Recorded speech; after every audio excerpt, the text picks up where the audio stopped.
Bom, vamos falar agora de espelhos esféricos, né? Vamos trabalhar aí com a formação de imagem. A gente sabe que para formar imagem a gente primeiro precisa conhecer os elementos que tem o espelho, né? Então aqui eu peguei o exemplo de um espelho do tipo côncavo. Esse espelho côncavo ele tem, assim como o convexo, ele vai ter um vértice, um foco e um centro de curvatura.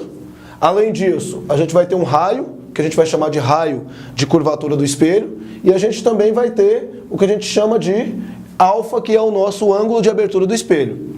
A gente tem que lembrar que a distância entre o foco e o vértice é a mesma distância entre o vértice, entre o centro de curvatura e o foco. Então, quando a gente vai calcular aqui, a gente precisa lembrar que quando eu tenho raio de curvatura, na verdade ele é a mesma coisa de dizer que se eu tenho foco aqui, o raio ele vai ser 2 vezes o nosso foco. Aí, aqui a gente vai começar a falar propriamente dito da formação da imagem. Como é que seria isso? Quando eu tenho um espelho esférico do tipo convexo, o espelho esférico do tipo convexo forma um único tipo de imagem. Qual que é essa imagem? Ela vai ser virtual, ela vai ser direita, ela vai ser menor. Virtual por quê?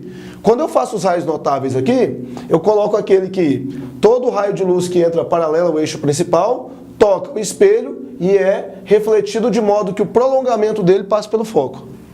Todo raio de luz que toca o vértice, ele vai sair com o mesmo ângulo de entrada. E aí o que a gente tem é que esses dois raios não vão se cruzar nunca.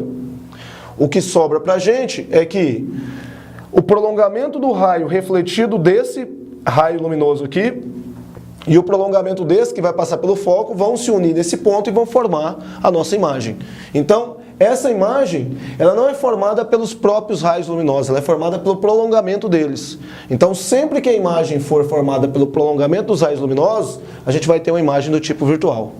Ela é direita por quê? Porque ela tem a mesma orientação do meu objeto. Então, o objeto está orientado para cima com a setinha aqui e a imagem também está orientada para cima. E ela é menor. Menor, visualmente, a gente consegue detectar, né? O tamanho do objeto e aqui o tamanho da imagem. Então, ela é menor que o tamanho do objeto. Então, é importante lembrar que o espelho esférico convexo sempre vai te dar essa mesma característica de imagem. Ou seja, ela sempre vai ser virtual, sempre vai ser direita e sempre vai ser menor. E o desenho básico para poder interpretar isso é sempre esse. Agora, se o espelho esférico for do tipo côncavo, agora o espelho esférico do tipo côncavo, ele forma 5 imagens distintas, dependendo da posição do objeto. Eu posso colocar o objeto antes do centro de curvatura, sobre o centro de curvatura, entre o centro de curvatura e o foco, sobre o foco, entre o foco e o vértice. E essas posições, elas vão ser detectadas a partir dos raios notáveis para poder formar a imagem. Então a gente vai ter 5 tipos de formação de imagem para 5 posições que a gente tem aqui no nosso, de possibilidade de posições aqui no nosso espelho côncavo.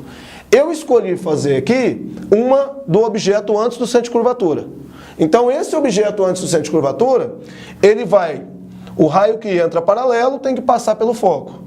O que passa pelo foco tem que sair paralelo depois de ser refletido. Então aí o que a gente percebe é o seguinte, que quando você faz os raios, coloque os raios aqui, a gente percebe que a formação da imagem deu entre o centro e o foco, e ela ficou menor.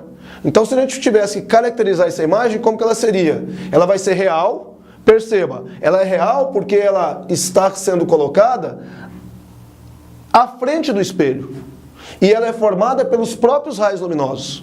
Enquanto essa daqui era virtual e se formava atrás do espelho pelos prolongamentos, essa daqui ela está se formando à frente do espelho e é formada pelos próprios raios luminosos. Então é por isso que eu digo que ela é uma imagem real. Ela é invertida por quê? Só de olhar aqui visualmente também a gente percebe que elas não têm a mesma orientação. O objeto está orientado para cima e a imagem está orientada para baixo. E ela é menor. De novo, visualmente você consegue perceber que a imagem aqui ficou menor do que o objeto. Então, o que a gente tem é característica para esse tipo de posição antes do centro de curvatura é real, invertida e menor.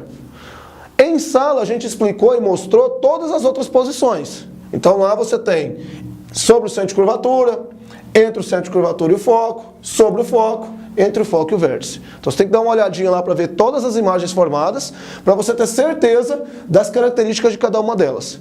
Não pode aparecer para fazer a prova se você não tiver visto essas imagens. Porque a falta dessas imagens lá para você desenhar vai te deixar na mão na hora da prova. Então tem que dar uma olhadinha em todas as imagens. Bom, aí agora a gente vai para a segunda parte do estudo, que é a parte do estudo analítico. O estudo analítico seria a compreensão de todos esses desenhos e todas as formações de imagem, só que agora sem precisar fazer o desenho especificamente. Agora eu posso interpretar os desenhos a partir de álgebra.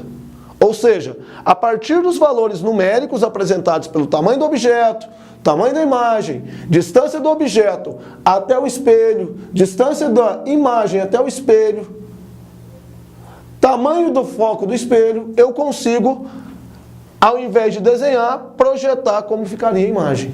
Então, a primeira equação importante é a equação dos pontos conjugados, também conhecida como equação de Gauss, ou lei de Gauss, onde você tem que 1 sobre a distância focal, que seria essa distância entre o vértice e o foco, é igual a 1 sobre P. Quem que é esse P? O P, ele é a distância entre o seu objeto e o seu espelho. Isso é o P. Então, 1 sobre P mais 1 sobre P'. Quem que é o P'? O P' vai ser a distância da sua imagem até o espelho. Então, P, distância do objeto até o espelho, P', a distância da imagem até o espelho. Então, 1 sobre F é igual a 1 sobre P mais 1 sobre P'. O que mais que a gente pode fazer? A gente tem a equação do aumento. A equação do aumento linear transversal, ela vai ser o seguinte: o aumento, que seria a caracterização se a imagem fica maior ou menor, ele é dada por I sobre O, ou seja, o tamanho da imagem sobre o tamanho do objeto. Lembrando que o tamanho da imagem seria esse aqui, e o tamanho do objeto, esse aqui. Menos P' sobre P, que é outra variação dessa fórmula. Então eu pegaria a distância do objeto, da imagem até o espelho, e pegaria a distância do objeto até o espelho. E faria menos P' sobre P. Aqui faltou uma linhazinha, ó. E aqui poderia ser colocando em evidência a questão do espelho, porque aqui aparece a distância focal. Então, F sobre F menos P. Como que eu estudo os sinais para poder colocar os valores nas equações? Para estudar o sinal, é só pensar o seguinte: toda vez que o espelho for do tipo côncavo, o foco é positivo. Toda vez que o espelho for do tipo convexo, o foco é negativo. E é fácil de ver isso, né? Porque assim, ó, toda vez que o espelho é côncavo, o foco fica na frente do espelho. Toda vez que o espelho é convexo, o foco fica no fundo do espelho. Então, do jeito que você observa, tudo que está no fundo do espelho fica negativo. E tudo que está na frente do espelho vai ficar positivo. O meu P é o objeto e para nós, em praticamente 100% dos exercícios, esse P ele vai ser positivo, porque o objeto sempre é colocado na frente do espelho. Então, se o objeto é colocado na frente do espelho, o P sempre vai ser positivo, porque ele sempre vai estar na frente do espelho. Agora, se houver uma possibilidade, uma formação de imagem que fique dentro de um espelho, aí a gente vai ter um objeto virtual. Mas eu vou te dizer que isso aqui, praticamente em 100% dos casos, a gente vai ter que o nosso P é sempre positivo. Agora, o P' não. O P' ele pode ser positivo ou negativo. Dá uma olhadinha aqui, ó. Se você observar aqui, essa imagem ela é virtual. E ela tem um P' que ficou do lado de dentro do espelho. Então esse P' vai ser negativo. Então sempre que a minha imagem for virtual, o P' vai ser negativo. Agora, no caso desse daqui, ó, nós temos uma imagem que é real. Percebam, o P' ficou na frente do espelho. Se o P' ficou na frente do espelho, o P' vai ser positivo porque a imagem vai ser real. Então, sempre que a imagem for real, o P' é positivo. Sempre que a imagem for virtual, o P' vai ser negativo. Além disso, a gente tem a questão do I do O, né? A imagem, se ela estiver orientada para cima, a gente vai ter a imagem positiva. Se a imagem estiver orientada para baixo, a gente vai ter a imagem negativa. Olha só. Nesse caso, a minha imagem vai ser positiva, porque ela está orientada para cima. Nesse caso, o tamanho da minha imagem vai ser negativo, porque ela está orientada para baixo. A mesma coisa para o objeto.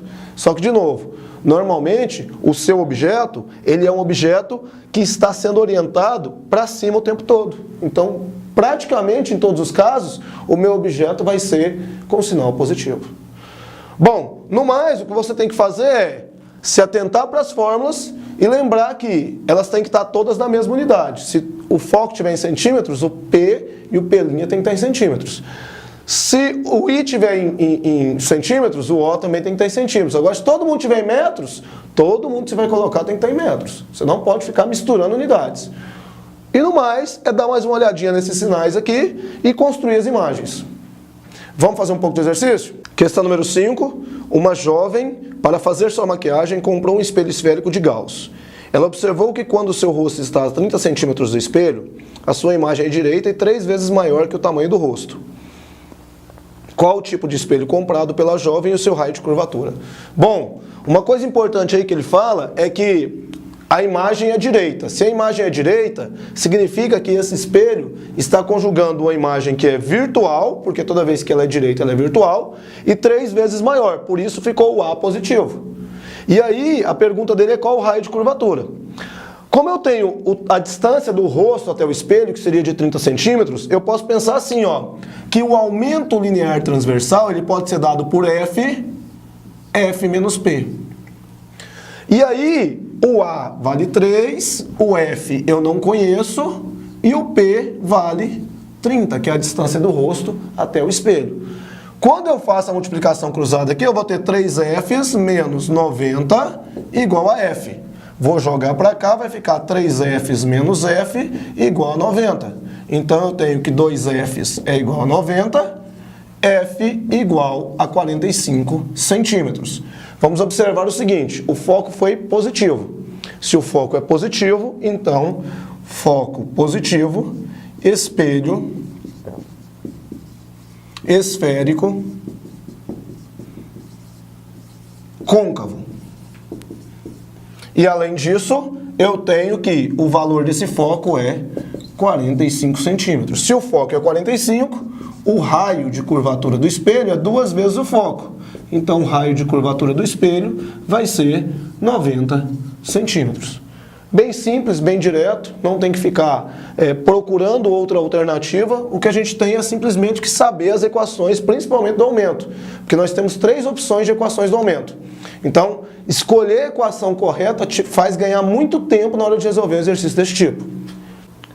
Uma vela acesa foi colocada a uma distância P do vértice de um espelho esférico côncavo de 1 metro de distância focal.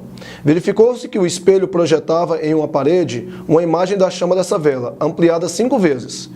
A pergunta é, qual o valor de P em centímetros? Para resolver isso aqui, é importante ressaltar o seguinte, se a imagem está sendo projetada na parede, então essa imagem tem que ser real. E se ela é real, então você tem que, para ser real, o único tipo de espelho que vai projetar essa imagem real é o espelho côncavo.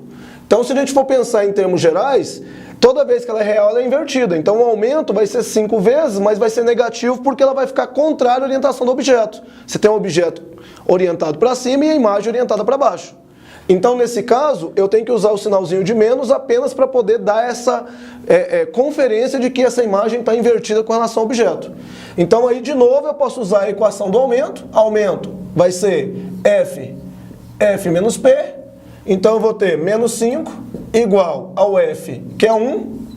E aí, ao invés de colocar em metros, eu já vou colocar em centímetros, porque ele pede para que o P, que é a distância do objeto até o espelho, seja dado em centímetros. Então aqui vai ficar 100 menos P.